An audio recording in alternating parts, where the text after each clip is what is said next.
오늘 제목이 뭔가요? 비교의식으로부터의 자유. 오늘 본문에 비교의식 때문에 인생을 망친 한 사람 이야기가 나옵니다. 달란트 이야기죠. 이 세 명의 주인공이 나오는데 누가 인생을 망쳤나요? 한 달란트 받은 종이 인생을 망칩니다. 왜 인생을 망쳤을까요? 주인이 줬는데 그걸 어떻게 했어요? 땅속에 그대로 놔뒀죠. 이런 행동은 주인을 화나게 만들었습니다. 왜 하나 그냥 뒀다가 다시 돌려줬는데 왜 주인은 화를 냈을까요? 그의 그런 행동은 주인을 무시하는 행동이기 때문에 그렇습니다. 주인을 뭐하는 행동이요? 무시하는 거예요. 줬는데 그냥 감춰둔 거예요. 여러분 곰곰이 생각하면서 들으십시오. 우리 인생도 마찬가지입니다. 하나님이 우리에게 많은 걸 주셨습니다. 그렇죠? 그걸 그대로 땅에 묻혀두면 하나님 화나십니다. 왜 하나님 화내세요? 하나님을 무시하는 행동이기 때문에, 하나님을 인정하지 않는다는 그런 행동이기 때문에 하나님 화내신다. 자, 여기서 한 가지 질문이 생깁니다. 그러면 이 한 달란트 받은 종은 왜 그렇게 땅에 묻어둬야 했을까? 무엇 때문이에요? 비교의식 때문이다. 내가 받은 것과 타인이 받은 것을 뭐 했어요? 비교했어요. 자, 그러면 왜 비교의식이 나쁠까요? 첫 번째 들어가겠습니다. 읽어보죠. 비교의식은 열등감이나 우월감을 낳기 때문에 그렇습니다. 비교의식은 반드시 둘 중 하나를 낳습니다. 열등감 아니면 우월감. 아이들 동화에 백설공주라는 동화 있죠. 왕비입니다. 왕비가 아침마다 일어나서 하는 일이 있습니다. 거울한테 물어보죠. 뭘 물어보나요? 거울아, 거울아, 누가 이 세상에서 제일 예쁘니? 날마다 물어보는 게 그녀의 일과였습니다. 그런데 여러분, 왕비는요, 이미 충분히 예쁘죠. 그렇죠? 충분히 아름답습니다. 아름다운 여성입니다. 왜요? 사람은 누구나 저마다의 아름다움을 품고 있기 때문에 그런 것입니다. 그런데 그녀 안에 있는 비교의식, 이 비교의식이 그녀의 모든 것을 다 앗아가 버리죠. 우리가 하루라도 빨리 비교의식이라는 그 단어에서 벗어나야 될 이유가 바로 여기 있습니다. 비교의식은요, 우리의 모든 에너지를 다 빨아들이는 블랙홀과 같습니다. 결국 이 동화에서 보는 것처럼 이 왕비 아무것도 이제 남지 않게 되죠. 남는 것은 후회, 그리고 공허, 그리고 허무, 이런 단어들 뿐입니다. 자, 이제 우리 얘기를 좀 해볼까요? 여러분, 한국에서 미국 오실 때를 한번 떠올려 보십시오. 모두의 부러움을 받고 오셨죠. 그렇죠? 네. 여러분, 여러분 오실 때 김포공항이었나요? 네. 제가 올 때는 인천공항이었습니다. 네. 지금은 이제 인천 제1공항, 1터미널, 지난 뉴스 보니까 이번엔 2터미널까지 다 완공이 됐답니다. 세계에서 가장 큰 공항이 됐습니다. 모두의 부러움을 한 몸에 받은 채 여러분 한국에서 떠나오셨을 겁니다. 저희들도 그랬어요. 미국 간다고 그러니까 처갓집 식구들 다 나오고 저희 집 식구들도 삼촌, 외삼촌 할 것 없이 다 나와서 배웅해 주셨습니다. 그리고 저도 이제 미국 떠나온 지 20년이 훌쩍 넘었네요. 여러분은 어떻습니까? 몇 년 되셨나요? 30년? 40년? 50년? 네. 50년 뒤, 40년 뒤, 30년 뒤, 지금 여러분 마음에는 어떤 마음이 있습니까? 우리 이민자들 마음속에 가지고 있는 가장 큰 부정적인 감정 중에 하나가 상대적인 박탈감이라고 합니다. 자, 상대적인 박탈감. 그때는 친구들의 부러움, 일가 친척들의 그 축하를 받으면서 비행기 타고 왔는데, 미국에 왔는데, 그때는 내가 친구들 중에 제일 잘 나간 것 같았는데, 그런 우월감이 가득했는데, 3, 40년 지나다 보니 내가 잘 살고 있는 것 같지 않은 거예요. 그때 그 친구들, 한국 지금 엄청 발전했잖아요. 지금은 뭐 이제 그 셀폰으로 다 하는 그런 시대가 됐잖아요. 미국보다 훨씬 빠르다고 합니다. 저도 한국에 나간 지 한 15년 돼가지고 어떻게 돌아가는지 잘 모르겠습니다. 근데 다녀온 사람들 얘기 보니까 엄청 다들 놀라고 부러워한다는 그런 얘기를 들었습니다. 이런 뉴스를 들을 때마다 우리 마음속에, 이민자들 마음속에 그런 마음이 든다고 합니다. 아, 그때 나도 그냥 거기에서 살걸. 힘들어서 좀 버티고 있을걸. 아, 그때 그 집 그냥 팔지 말고 놔둘걸. 이런 후회감, 상대적인 박탈감 때문에 한국에 아예 나가지 않는 이민자들이 많다고 하죠. 뭐 한 번 나갔더라도 잘 사는 친구들 모습 본 뒤에 속상해서 두 번 다시 안 나간다는 그런 이민자들도 있다고 합니다. 자, 좀 씁쓸한 이야기지만 이것이 비교의식이 주는 폐해 중에 하나입니다. 타인과 비교하게 되면 우월감 아니면 열등감에 빠지게 되더라는 것입니다. 내가 제일 잘 나가고 있는 것 같았지만 그 우월감은요, 그리 오래 가지 못합니다. 왠지 아세요? 세상에는요, 뛰는 놈 위에 나른 놈이 있어요. 어디에나 있습니다. 그래서 우리 마음속에 이 비교하면서 가졌던 우월감은 조만간에 이런 노래로 바뀌고 맙니다. 그대 앞에만 서면 나는 왜 작아지는가. 김수희가 불렀죠. 오늘 이야기도 마찬가지 이야기입니다. 한 달란트, 엄청난 금액입니다. 6천 데나리온이죠. 한 데나리온은 성인 남자의 하루 품삯입니다.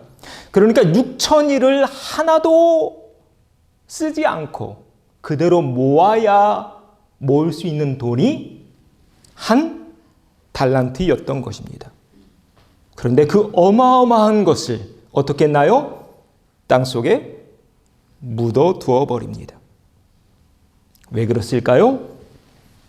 옆에 있는 친구들과 비교했기 때문입니다. 그 비교의식, 이 한 달란트 받은 이 종의 마음속에 있었던 그 비교의식이 그의 모든 것을 다 갉아먹어버립니다. 그의 젊음을, 그의 아까운 시간들을. 혹 우리 가운데 이런 비교의식이라는 부정적인 감정 때문에 힘들어하는 분들이 있다면 속히 비교의식 속에서 자유함을 얻으시길 바랍니다. 그래서 소중한 인생, 하나님이 나에게 주신 소중한 시간들을 의미 있고 활기차고 또 행복한 그런 시간들로 만들어가는 우리 모두가 되시기를 바랍니다. 자, 우리 옆에 있는 분들과 이렇게 인사하며 다음으로 넘어가죠. 비교하지 맙시다. 네. 비교하지 마세요. 나 자신을 타인과 또 옆에 있는 남편을 다른 남자들이랑 비교하지 마세요. 그럼 남자들 작아집니다. 네. 여자들도 마찬가지고 자녀들도 마찬가지입니다. 비교하지 않는 거 굉장히 중요합니다. 자, 그런데요. 모든 비교 의식이 그렇게 꼭 나쁜 것만은 아닙니다. 왜냐하면 비교 의식에 역기능이 있고 순기능이 있는데요. 비교 의식의 순기능은 뭐냐면 나를 더 나은 사람으로 만들어줍니다. 그리고 또 어찌 보면 사람으로 태어난 이상 비교 의식에서 자유로울 수는 없을 것입니다. 사람은 사회적인 동물이니까요. 그렇죠? 그래서 두 번째로 넘어가 봅니다. 비교할 때가 있는데 어떻게 비교해야 될까? 두 번째 읽어보죠. 비교하라 이상적인 나 자신과. 사람이라는 존재가 비교의식이라는 단어에서 벗어날 수 없다면 비교의식이 주는 순기능을 찾아봐야 하는데요. 건강한 비교의식은 바로 이런 겁니다. 여러분 비교하십시오. 누구랑? 이상적인 나 자신과. 타인과 비교하지 말라는 것입니다. 다른 사람, 다른 인물과 비교하지 말라는 거예요. 사람은 누구나 이상적인 나의 모습을 꿈꿉니다. 그리고 그 기대에 부응하며 살아가는 나의 모습을 보게 될 때 사람은 행복감을 느낍니다.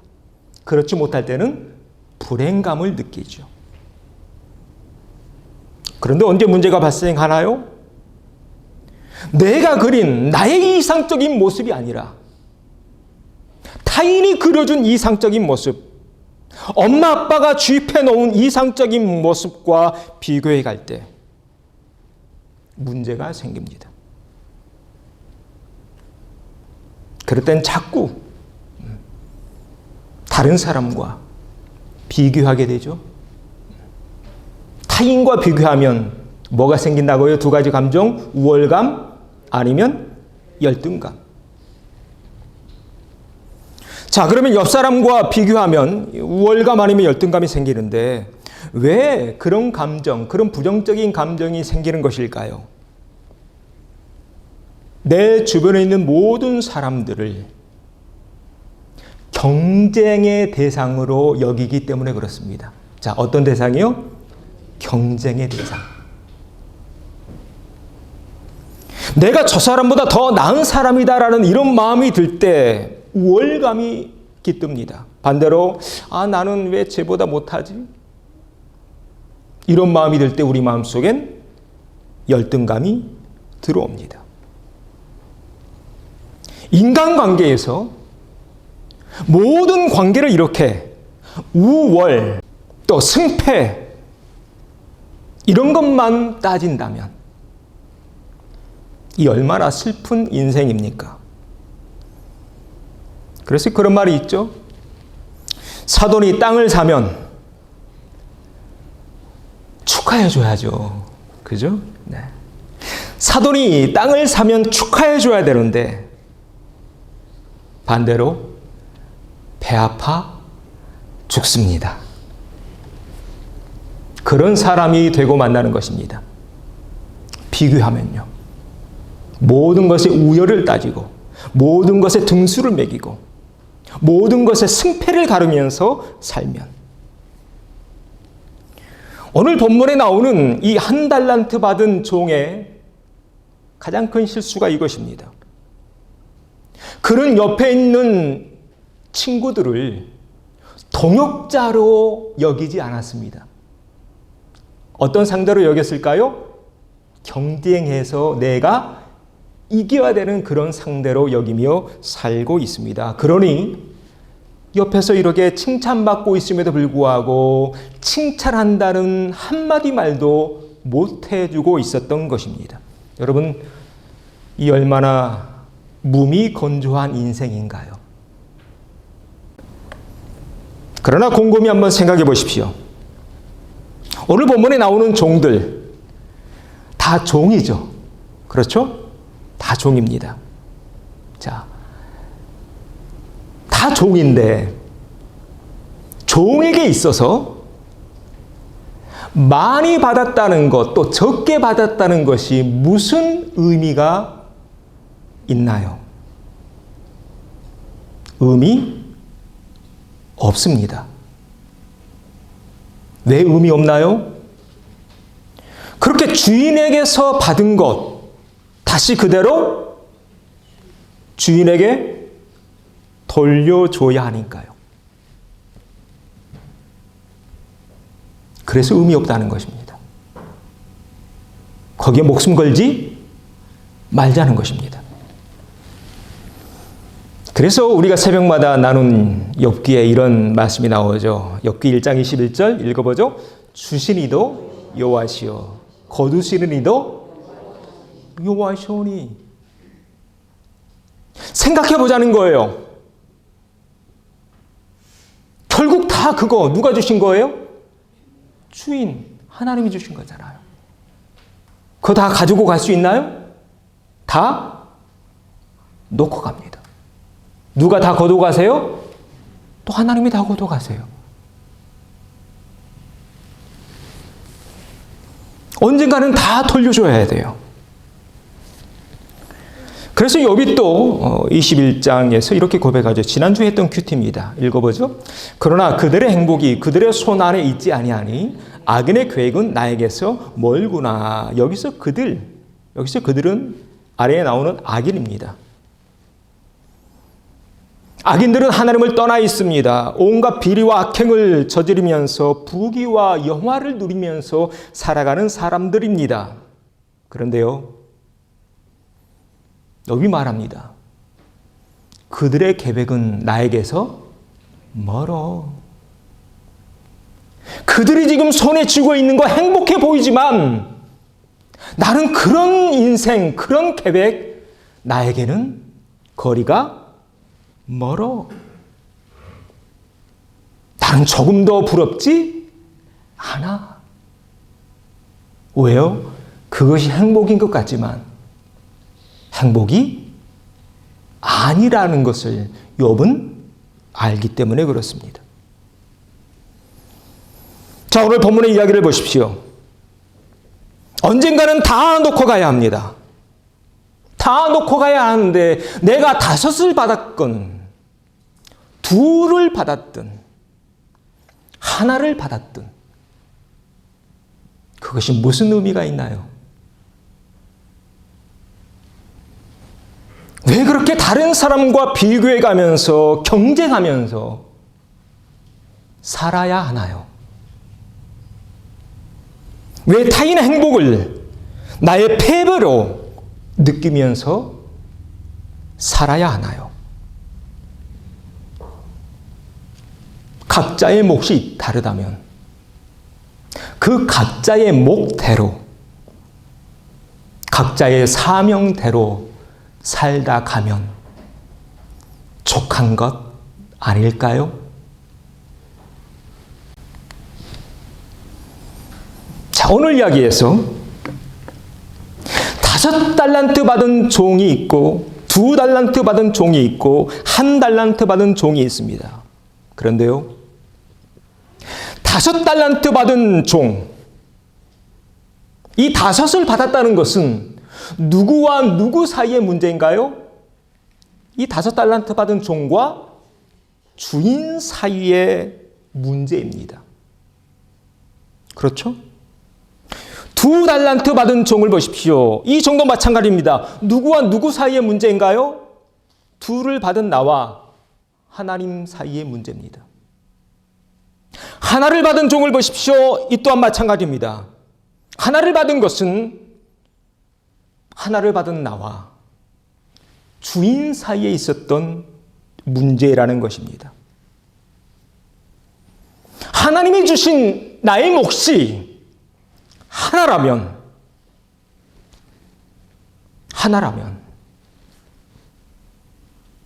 거기에 집중하며 내 몫과 과제에 집중하며 살다 가면 족한 것 아니겠는가?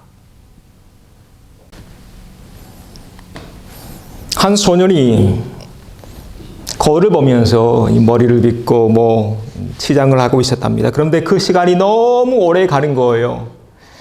그랬더니 옆에 있는 할머니가 이렇게 한마디 해줬답니다. 읽어보죠. 얘야, 내 얼굴을 주의 깊게 보는 사람은 너뿐이란다. 네, 맞죠? 가끔 우리도 그럴 때 있잖아요.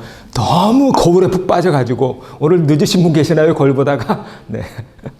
출근 시간도 늦고 기차도 놓치고. 네. 이날 이후로 이 청년은 이제 깨달음이 왔나 봐요. 이날 이후로 거울 앞에 서 있는 그 시간이 줄어들었답니다. 여러분, 여러분의 얼굴, 여러분의 옷, 여러분의 것들을 누가 주의 깊게 쳐다보던가요? 그렇지 않습니다. 나만의 이걸 착각이라고 하더군요. 나만의 착각. 특히 우리가 미국에 사니까 더 느끼죠. 미국 사람들 눈에는 내가 한국 사람인 줄 알까요? 아는 사람도 있지만 모르는 사람도 있어요. 다 똑같은 동양인이에요. 미국 사람들 눈에는 중국 사람이나 일본 사람이나 한국 사람이나 다 황인종이에요. 저도 가끔 그런 오해 받습니다. 저 가끔 나가면요, 저한테 가끔 아리가또 고자이마스 이렇게 인사하는 사람도 있고요, 쎄쎄 이런 사람도 있고요. 나를 주의 깊게 보는 사람은 없어요. 거기에 매이지 말자는 거예요. 그래서 제가 좋아하는 아들러가 이런 말을 남깁니다. 인생의 의미는 없다. 그 다음 읽어보죠. 인생의 의미는 내가 나 자신에게 주는 것이다. 타인을 너무 의식하며 살지 말자는 겁니다. 내 소중하고 내 귀한 삶을 타인의 눈에 비춰서 살아가지 말자는 거예요. 여러분, 왜 그렇게 살아야 합니까? 내 소중한 인생을, 내 소중한 시간을. 하나님은 나를 만드시면서 뭐라고 하셨어요? 보시기에 참 좋았다고 말씀하셨는데요. 왜 비교하면서 그렇게 움츠려 있어야 하냐고요. 내 삶을 타인과 비교하지 마십시오. 그리고 동시에 타인의 삶을 내 기준에 맞춰서 평가하거나 판단하지도 마십시오. 충조평판하지 마십시오. 각자의 인생은 소중하니까요. 그러나 우리가 이 땅에서 비교라는 단어 피해갈 수 없다면 그렇게 타인과 비교해서 만들어진 모습이 아니라 나 자신이 만들어가는 나의 가장 이상적인 모습과 비교해 가자는 것입니다. 여러분은 여러분 마음속에 어떤 가장 이상적인 모습이 여러분 마음속에 담겨져 있나요? 여러분은 어떻게 나이 들어가고 싶으시나요? 바울이 이런 글을 남겼더군요. 읽어보죠. 그러므로 우리가 낙심하지 아니하노니 우리의 겉사람은 낡아지나 우리의 속사람은 날로 새로워지도다. 아멘. 겉사람보다 어떤 사람이 더 중요해요? 속사람이 더 중요하다. 이게 더 귀하다. 이게 더 귀하다. 자, 우리 옆에 놈들과 이렇게 한번 인사하시죠. 멋진 모습으로 익어갑시다. 네. 우리 모든 교우들 그랬으면 좋겠습니다. 네. 멋진 모습으로. 각자 마음속에 품고 있는 나의 이상적인 모습으로. 세 번째입니다. 읽어볼까요? 하나님은 나를 그 누구와도 비교하지 않으신다. 자, 오늘 주제는 비교의식인데요. 비교하지 말자고 했습니다. 비교할 수밖에 없다면 가장 이상적인 나의 모습과 비교해 가자고 했습니다. 그래야 내가 점점 이 땅에서 발전해 갈 수 있으니까요. 그런데요, 비교라는 단어조차 존재하지 않는 곳이 있습니다. 어디일까요? 우리가 앞으로 가게 될 하늘나라가 그렇습니다. 오늘 본문의 이야기는 어찌 보면 하늘나라 이야기인지도 모릅니다.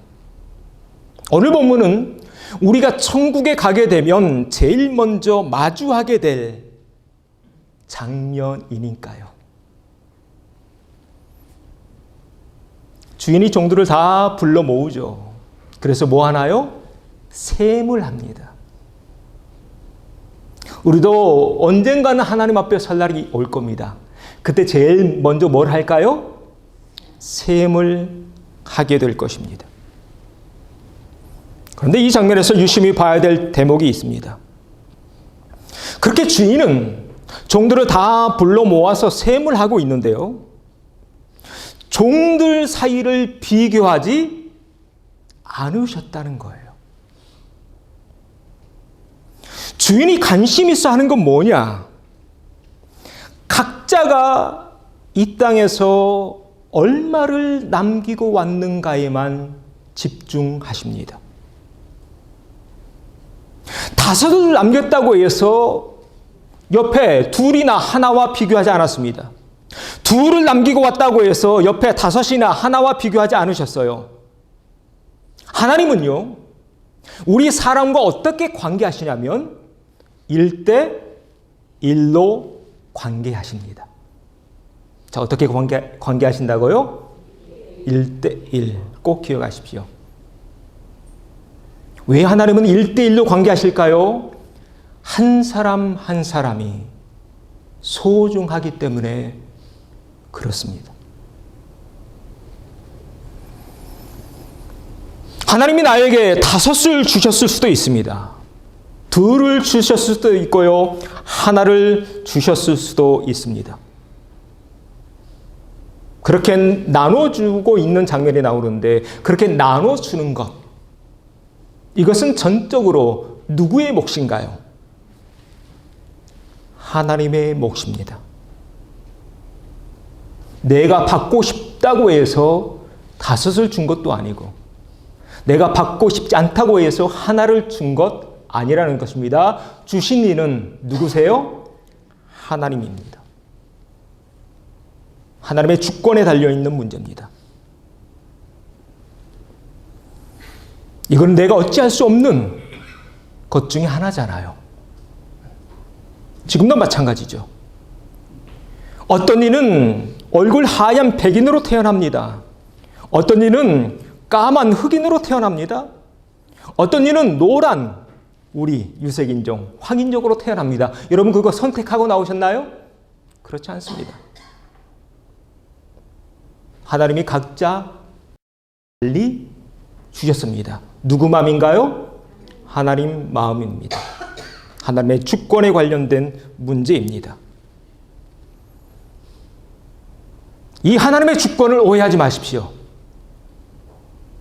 차별이 아니라 차이일 뿐입니다. 자, 뭐라고요? 차별이 아니라 차이일 뿐이다.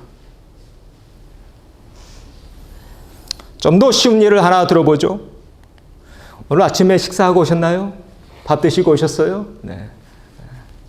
저는 항상 주일 아침에는 밥을 먹고 옵니다. 밥심으로 사는 사람이어서 다른 평일에는 밥을 먹지 않습니다. 그냥 빵, 달걀 하나 먹고 또 사과 먹고 이렇게 끝내는데요. 밥그릇 크기가 다르죠. 여기 어머니들 많이 계시는데요. 자식들의 밥그릇, 그 안에 담겨있는 밥의 양은 다 다릅니다. 왜 엄마는 자녀들에게 밥을 다른 양을 주는 것일까요? 엄마는 알기 때문에 그렇습니다. 하나 질문을 드리죠. 저희 식구는 4명인데요. 저희 집에서 누가 밥을 제일 많이 먹을 것 같습니까? 네?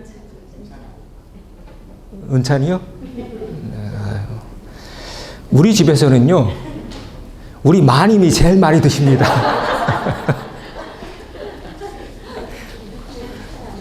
네. 자주 먹어요. 네. 저는 딱 그 시간에 먹어야 됩니다. 12시, 6시. 네. 안 그러면 힘들어요. 네. 제가 무슨 말씀 드리려고 하냐면 하나님도 마찬가지라는 거예요. 우리 어머니가 자식들 여럿 있지만 양을 다 다르게 해줬듯이 하나님은 우리를 아셔요. 왜 하나님이 우리를 아실까요? 하나님이 우리를 지으셨잖아요. 만드셨잖아요.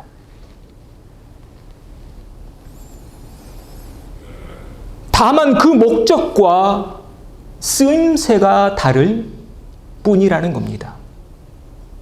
그래서 차별이 아니라 차이일 뿐이다. 이에 바울은 그의 인생 말년에 모든 것을 디모데라는 제자에게 물려주고 이제 순교하죠. 그 전에 쓴 책이 디모데 전서 후서인데 그의 후계자에게 이런 글을 남깁니다. 읽어보죠. 큰 집에는 금 그릇과 은 그릇뿐 아니라 나무 그릇과 질 그릇도 있어 귀하게 쓰는 것도 있고 천하게 쓰는 것도 있나니 그러므로 누구든지 이런 것에서 자기를 깨끗하게 하면 귀히 쓰는 그릇이 되어. 아멘. 바울이 지금 강조하고 있는 게 뭔가요? 야, 디모데 너 금그릇 떼야 돼. 은그릇 떼야 돼. 이게 아니죠. 바울이 이 길을 남기고 있는 것은 디모데가 금그릇 떼라고 이런 교훈 주라고 이런 글을 남기고 있는 건 아닙니다. 그가 강조하고 있는 게 뭔가요?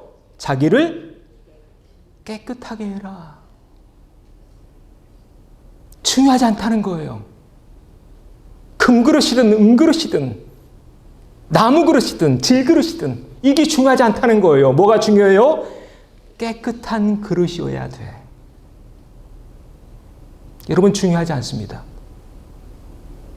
내가 백인이든 황인이든 흑인이든 중요하지 않습니다. 내가 남자든 여자든 하나님에게 이게 중요한 게 아닙니다.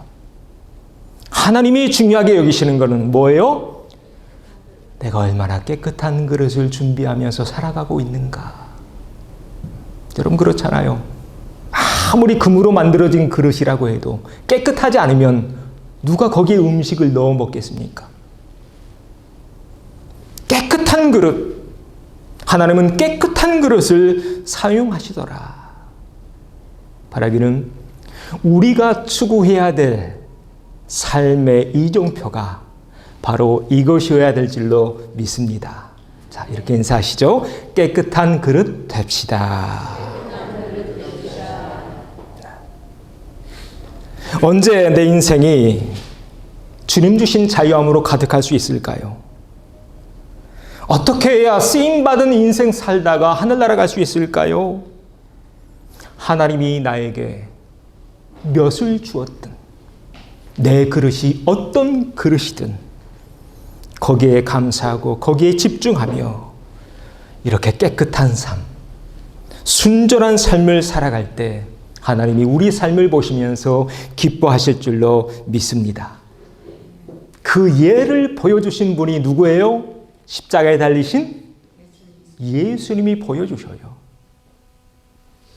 그래서 예수님의 삶을 묘사하고 있는 여러 구절이 있는데 우리 마지막으로 이사야 말씀 읽어봅니다.